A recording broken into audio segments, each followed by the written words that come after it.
Thank you subscribe చేసుకోండి. Basically, technically and finally మా YouTube channel monetise అయిపోయింది. Monetise అవుద్దని నేను అనుకోవాలా. యాక్చువల్గా 2 నెలలు మానిటైజ్ అవ్వాల్సిన ఛానల్ని నేను 6 నెలలు మానిటైజ్ అయ్యేదాకా చేశాను.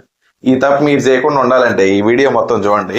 నాకు ఇంటర్నేషనల్ ఫిలిం ఫెస్టివల్లో 1000 ఫిలిమ్స్లో ఫస్ట్ బెస్ట్ ఫిలిం వచ్చినప్పుడు కూడా ఇంత ఆనందపడలేదు నేను. నాకు దిల్ రాజు ఫోన్ చేసినప్పుడు కూడా ఇంత ఆనందపడలేదు. సాయి దిల్ రాజు గారు మాట్లాడతాను. సాయిరామ్ గారు నమస్తే. దిల్ రాజు నమస్తే సార్. సండే రోజు ఎలక్షన్స్ అండి. చాంబరి వచ్చి ప్యానల్ నుంచి వేయాలి, ప్యానల్ ని గెలిపియాలి. Sure sir, sure sir.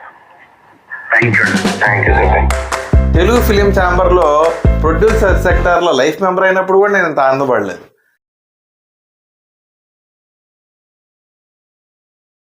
నా సినిమా 2 వారాలు థియేటర్లో ఆడినప్పుడు కూడా నేను ఇంత ఆనందపడలేదు. ద్యావుడా సినిమా ఈ నెల 27న విడుదలైంది. తెలంగాణ, ఆంధ్రలో మొత్తం 42 సెంటర్లలో దిగ్విజయంగా ప్రదర్శించబోతోంది.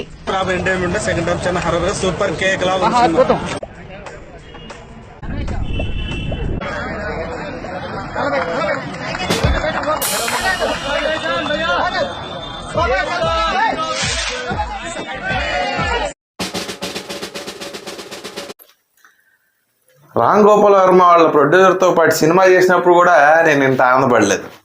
అసలు నేను దేనికి ఇంత ఆనందపడలేదు. అసలు ఏంటో యూట్యూబ్లో మానిటైజేషన్ సింబల్ రాగానే ఆనందపడిపోతున్నాను. చాలామంది ఇలా మానిటైజేషన్ అయింది అని గట్టిగా అరుస్తూ వీడియోస్ చేస్తే ఏంటి పిసినాగుడు లేదా అని పెద్ద విషయమా అనుకునేవాడిని. బట్ జెన్యున్గా మానిటైజేషన్ అయితే ఒక తెలియని ఆనందం వస్తుందని నాకు ఈరోజు అర్థమైంది. షకీలా గారితో 250 సినిమా చేసినప్పుడు నేను డైరెక్టర్గా ఆనందపడలేదు. కుటుంబ కథా చిత్రం సినిమా తీసినప్పుడు నేను డైరెక్టర్గా ఆనందపడలేదు.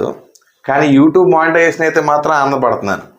ఏంటో నేను యూట్యూబ్ ఛానల్ పెడతా అన్నప్పుడు, ఒరే నువ్వు 12 సినిమాలు డైరెక్ట్ చేసావురా, నువ్వు డైరెక్టర్వి, నీకు యూట్యూబ్ ఛానల్ ఎందుకు అన్నారు ఇండస్ట్రీలో పెద్ద మనుషులు కూడా. సాయిరామ్ దాసరి అని ఒక డైరెక్టర్. తను వచ్చి నా తమ్ముడు లాంటోడు కాదండి, నా తమ్ముడే.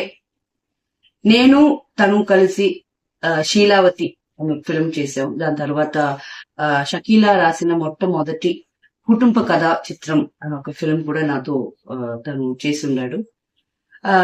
మామూలుగా బిగ్ బాస్ పోయే ముందు కూడా తను నాకు ఫోన్ చేసి, అక్క ఇలా ఒక హారర్ కామెడీ అనుకుని ఉన్నాను, మనం చేద్దాం అక్క అన్నాడు. సరే అన్నాను. నేను బిగ్ బాస్ పోయి వచ్చేసాను. మొన్న రీసెంట్ గా నాకు ఫోన్ చేశారు. నేను కూడా ఇంకా మన హారర్ ఫిల్మ్ గురించి మాట్లాడతానంటే టక్కని ఏం చెప్పానంటే, అక్క నేను ఒక యూట్యూబ్ ఛానల్ పెడుతున్నాను అన్నాడు. అరే ఏంట్రా ఫిలిం డైరెక్టర్వి, ఇదేంట్రా సడన్ గా యూట్యూబ్ ఛానల్ పెడుతున్నావు అంటే, అదేం నాకు తెలీదు, నేను ఛానల్ పెడుతున్నాను. అయినా కంటెంట్ క్రియేషన్ అనేది ఏదైనా కంటెంట్ క్రియేషనే కదా. మన ట్రైలర్లో ఈ బయట వాళ్ళు పెట్టుకోవడం ఎందుకు, మనకంటూ ఛానల్ పెడదాం, మనకంటూ ఒక ఆడియన్స్ ఏర్పడతారు, పబ్లిక్తో రిలేషన్ ఉంటుంది అని చెప్పి నేను యూట్యూబ్ ఛానల్ పెడదాం అనుకున్నా. పెట్టేటప్పుడు పెద్ద సీరియస్గా ఏం తీసుకోవాలా. కానీ ఈరోజు మానిటైజ్ ఏం చూశారు, ఏందో తెలియని ఆనందం. మానిటైజేషన్ అయినప్పుడు మీ ఫీలింగ్ కూడా ఇదేనా? మానిటైజేషన్ అయిన వాళ్ళు అందరూ కామెంట్ చేయండి. కొత్తగా ఎవరిదైనా మానిటైజ్ అవ్వాలంటే తొందరగా వాళ్ళది మానిటైజేషన్ అయిపోవాలని కోరుకుంటున్నాను.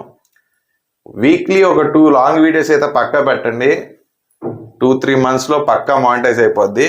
కంటెంట్ జనానికి నచ్చేటట్టు ఉండాలి.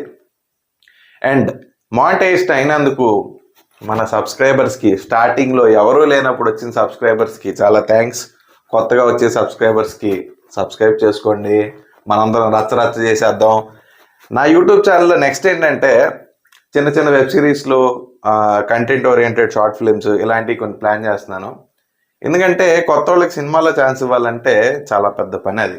అదే యూట్యూబ్లో ఈజీగా ఛాన్స్ ఇవ్వచ్చు అనిపించింది. మానిటైజేషన్ అయిపోయింది కదా, నెక్స్ట్ యాడ్స్ అండ్ స్పిన్లు, ఫస్ట్ అమౌంట్, ఇవన్నీ కూడా వీడియోస్ వస్తాయి. అసలు ఈ మానిటైజేషన్ అవ్వడానికి వీటికి నేను చేసిన తప్పులు మీరు చేయమాకండి.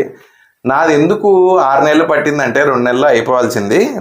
నేను లాంగ్ వీడియోస్ పెట్టలేదు, ఓన్లీ షార్ట్స్ పెట్టుకుంటూ వచ్చాను 5 నెలలు. 5 నెలల తర్వాత 4000 వాచ్ అవర్స్ కదా, లాంగ్ వీడియో పెడదాను, ఒక లాంగ్ వీడియో పెట్టాను. ఆ ఒక్క లాంగ్ వీడియోతోనే నా ఛానల్ మానిటైజ్ అయిపోయింది అనమాట. కాబట్టి ఫ్రెండ్స్, మీరు మాత్రం లాంగ్ వీడియోస్ పెడుతూ ఉండండి. వారానికి 1-2 లాంగ్ వీడియోస్ పెట్టండి. షార్ట్స్ రెగ్యులర్గా పెట్టండి. 2-3 నెలల్లో మీ ఛానల్ మానిటైజ్ అయిపోద్ది. నా ఫిల్మోగ్రఫీ అంతా కింద డిస్క్రిప్షన్లో పెడతాను, కావాలనుకున్న వాళ్ళు చూడండి. నా ఫిల్మోగ్రఫీ అంతా డిస్క్రిప్షన్లో ఉంటుంది. ఫైనల్లీ మా ఛానల్ మానిటైజేషన్ అయిపోయింది. ఈ ఛానల్ మానిటైజేషన్ అవ్వడానికి ముఖ్య కారణం మా అమ్మ మా నాన్న. వాళ్ళిద్దరిని పెట్టి కామెడీ షార్ట్స్ ప్లాన్ చేశాను, అవి బాగా వైరల్ అయిపోయినాయి. వాళ్ళ ఫీలింగ్ ఏంటో ఇప్పుడు చూద్దాం. మా ఛానల్ నిన్ననే మానిటైజేషన్ అయిందని చెప్పాడు మా అబ్బాయి. అబ్బా సూపర్ హ్యాపీ. అసలు యూట్యూబ్ ఛానల్ పెడుతున్నామంటే ఏంటో వాడు పెడతా ఏమీ తెలియదు యూట్యూబ్ ఛానల్ గురించి మాకు. కానీ వస్తున్నాక వాడు ఒక్కొక్కటి ఇది అవ్వాలి అది అవ్వాలి చివరికి మానిటైజ్ అవ్వాలి, అబ్బా ఇది ఎప్పుడు అవుతుందా ఇది ఎప్పుడు అది అవుతుంది ఊరికే కాదు అని మీరు అందరి సహకారంతో చాలా రోజుల నుంచి మేము ఎదురు చూస్తూ ఉన్నాము. కొత్తగా పెట్టిన అంత యాంగ్జైటీ సూపర్గా ఉందండి. నిన్న మానిటైజేషన్ అయింది అంటే మాత్రం ఏంటో మాకు తెలియని ఆనందం అనమాట. ఓహో సూపర్ సాయి.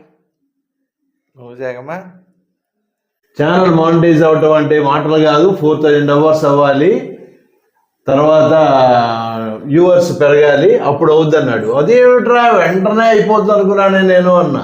ఇంత కష్టం ఉందా అని మాకు తెలియదు. దాన్ని SEO చేయటం, ఎడిటింగ్ చేయటం మా సాయి తన భుజాల మీద వేసుకుని దాన్ని మీకెందుకు 6 నెలల్లో నేను మానిటైజ్ చేస్తానన్నాడు. ఎక్కడరా ఎవరు చూసినా ఎంతమంది చూసినా అది ముందు స్టార్ట్ చేస్తారండి, తర్వాత మెల్లిమెల్లిగా డౌన్ అయిపోతారు అన్నాడు. కానీ మా సాయిరామ్ తన భుజస్కంధాల మీద 6 months అన్న మాట మీద మానిటైజ్ చేశాడు. I'm very happy for it. Thank you subscribers. Subscribe చేసుకోండి, ప్లీజ్ సబ్స్క్రైబ్ చేసుకోండి. ఇప్పుడు కూడా మా channel Sairam Dasari for me అందరి సహకారం ఎప్పుడు ఇలాగే ఉండాలని ఇంకా మీకు మంచి మంచి వీడియోస్తో వస్తాము. నమస్తే.